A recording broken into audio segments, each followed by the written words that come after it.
I live here in Southern California. It is extremely hot. It is in the middle of summertime, and I took the car in weather that was either just below or just above 100 degrees. Doorthy has a 391 sure grip, so going down the freeway in 100-degree weather is not good. So when we get to the show, the temperature is boiling over. My temperature gauge, I don't think was completely accurate, but according to the gauge, it was pushing like 250, 260 degrees. So we got to try to get the big block to run cool in hot weather.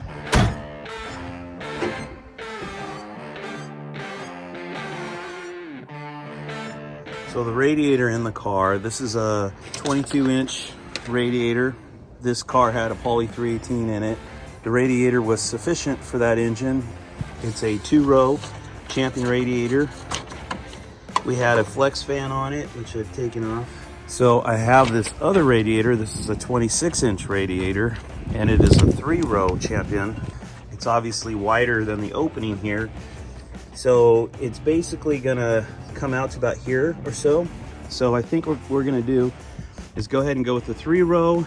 It'll be thicker, you know, more volume than the 2-row. Plus we've got 4 more inches than we have here on the 22-inch. If we cut the core support so we can get air going through that extra 4 inches, that's also gonna have the car run cooler. And there's not really any sacrilege with a 4-door Belvedere. My buddy Dennis donated a couple of 12-inch electric fans, which, by the way, if you go electric fans on the 22-inch, it's only 2 10-inch fans. May not be enough for keeping the 383 cool. When you run the 26-inch, the fan shrouds for those are set up for 12-inch fans, which Dennis gave me. So no extra expense in buying the fans, no extra expense in buying the radiator, but I did have to buy the shroud, which is a pretty basic deal here. It's pretty flat. Basically, it's gonna go on there like that. Now that wasn't cheap. For as simple as it is, I went over to Champion. By the way, Champion happens to be based in the same town that I live in, Wildomar, California. Well, Lake Elsinore. They're like the next town over. Anyway, cost me 162 bucks, which I thought was pretty pricey, but what am I gonna do? I could try to go get some aluminum, cut my own holes and do all that jazz, which would take a lot more time that I don't have. So I'd rather just spend the money, buy it, be done with it.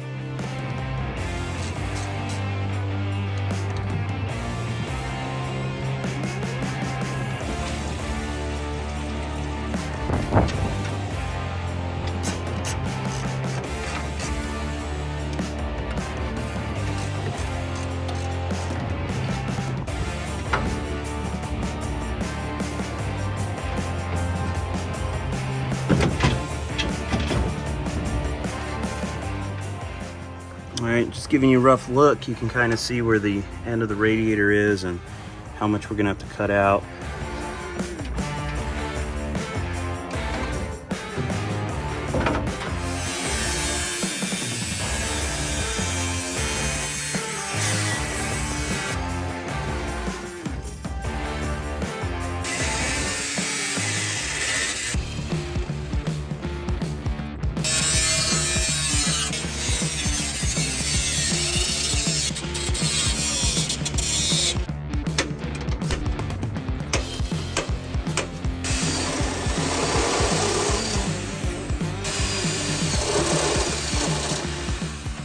This is gonna block it a little bit, and down here is gonna block it a little bit, but it's not gonna be significant, so I'm not worried about it. I didn't wanna cut too much and then start losing some structural rigidity. I figured cutting this at the bottom at an angle will help keep it strong too.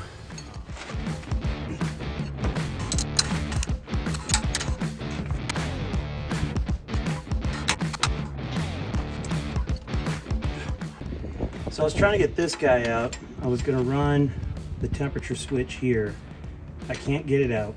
It's on there, freaking rusted, welded shut. So then I was gonna move it here, but the hole is not very deep. See, bottom's out right there. And this switch is kind of long. So I think it's bottoming out, and it's not, the threads are not tightening up, so it's not going to seal. I think I'll run the switch here. Let's see, oh, this one's pretty deep too. Crap. No, it's not going to work. Striking out left and right. I really need that one out.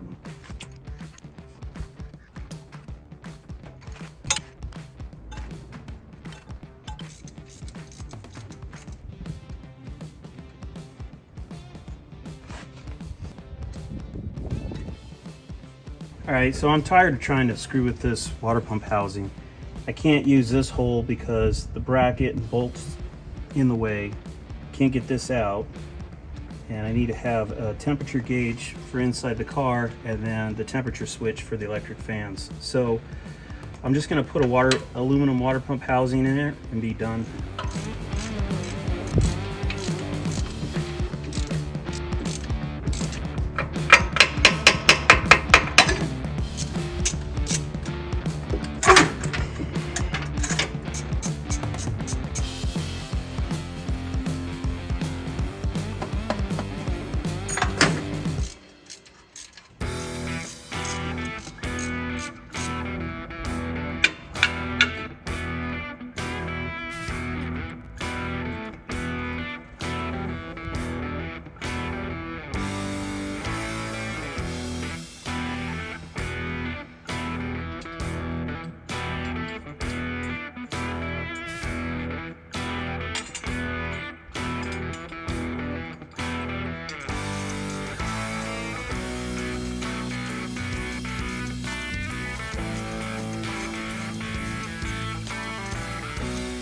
I need to go get another temperature gauge, replace that one, because I don't trust what it's saying in the car.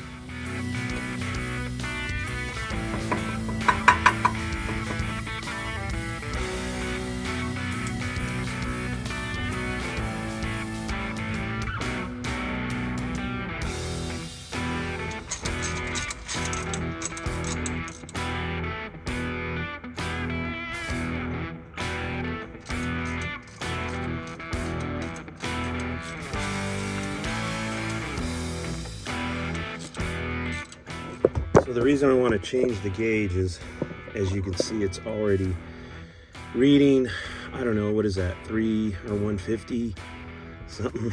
It's not that hot outside.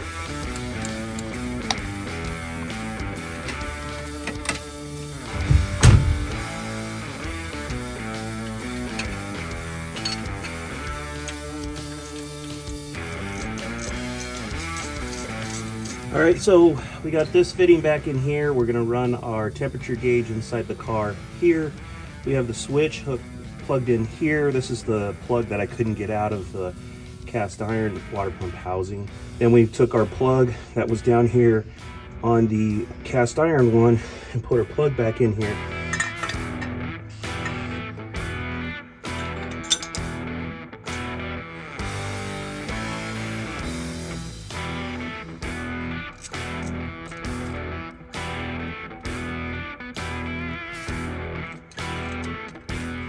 So I got my Amazon delivery in. Let's go see how these little L brackets work on the electric fans. So these guys are designed to slide into these slots. See how that's pretty flush with the fan. And then you just put a screw through there.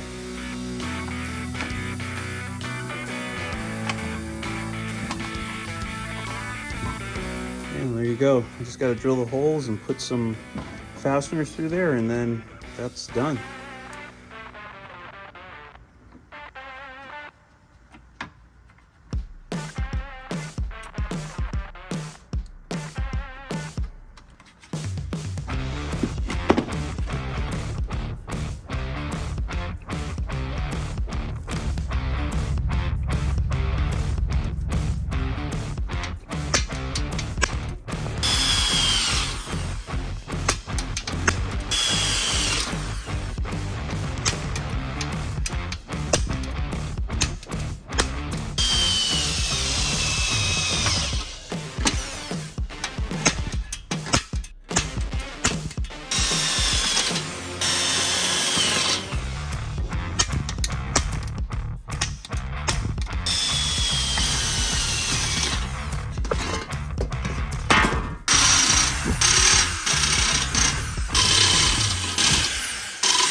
quick peek. This is in the factory location. One down below is in the factory location. This one's gonna be over, so I'm gonna have to put a nut and a bolt, and I gotta put a spacer between it here. I think the bottom one I can bolt up flush. Also gonna be a nut and a bolt. And the big one, how close is the pulley to the fans? It's actually got plenty of space.